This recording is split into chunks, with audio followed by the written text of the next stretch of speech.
Hey, what's going on? It's your boy BT, and I came here to talk some boxing with the thousands of True School Sports subscribers. What's going on, guys? Now, Paulie Malignaggi, he had his fight with Sam Eggington. I believe he got stopped in the 8th round or the 9th round. I watched it, but I can't remember which round. But I know it was like the 8th or 9th round he got stopped. It was a good fight. Sam Eggington is a tall welterweight, tall, lanky welterweight. Paulie had to get real creative, kind of trying to cut the distance and get in. His punching range against Eggington, and he had some good moments in the fight. I think it was round 6. He had a real nice flurry of punches that he landed that were landing flush on Eggington. But Paulie's a pillar puncher, so it's never really meant anything if he lands a flurry of punches. I think for him it's about committing to that jab, and the jab, the jab, like always for Paulie, the jab has always been a money punch and a little solid in many different rounds tonight, many different spots. So he got stopped later in the fight. Eggington made some adjustments and was able to hurt Paulie with some body shots, a body shot, and I should say, and Paulie wasn't able to get up from it. So it was, obviously it wasn't the result Paulie wanted, but it was still a performance where I think if you're Paulie, you can be satisfied with because you had a lot of success against a younger fighter. Although there's no more victories in boxing, but I'm just saying there is a silver lining to all this. So.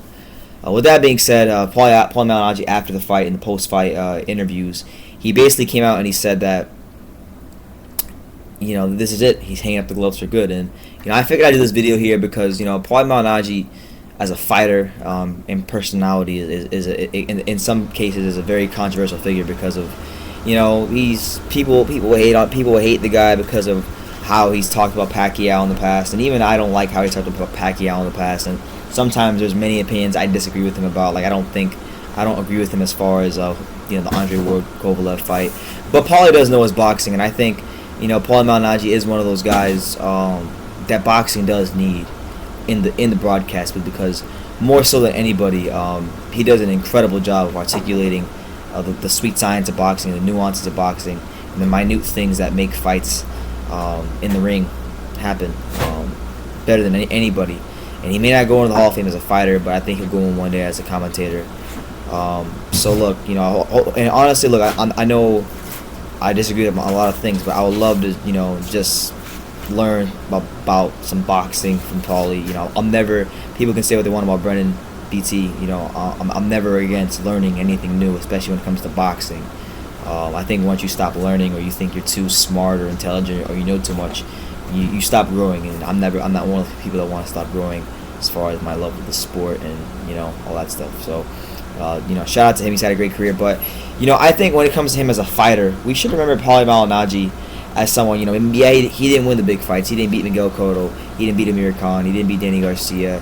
He didn't beat a lot of guys, but he was someone who was always willing to fight the best, and he was someone who, with limited skills, on multiple occasions, became a world champion. I know in this era where we have 4 titles in every weight class, Paulie was never more than just a belt holder. But for him to be a belt holder with his limited punching power and lack of physical strength in comparison to his welterweight counterparts, I think there is something to be said for that, and there is something to be said for his boxing mind and the fact that it's not always about having the biggest muscles or being the smartest or being that the hardest puncher or having the biggest muscles.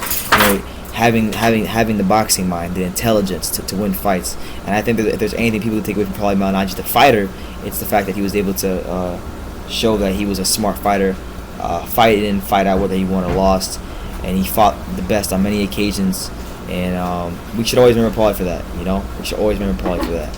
So if this is truly the end and he's not gonna fight again, I want to say, even though he's not an A-level fighter or nothing like that, Paulie Malignaggi, thank you for your contributions to the sport of boxing as a fighter, and thank you for taking what you learned in the ring as an amateur and a pro, and having the passion to articulate that in the broadcast booth.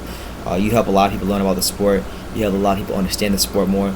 And even though I don't agree with some of your opinions, and I think you're biased towards pure boxers all the time, I still think you're a great boxing mind, and people should respect your boxing knowledge, because whether they agree with you or disagree with you, they can't say you don't know about the sport of boxing. So with that being said, congratulations Paulie Malignaggi on what's been a solid career.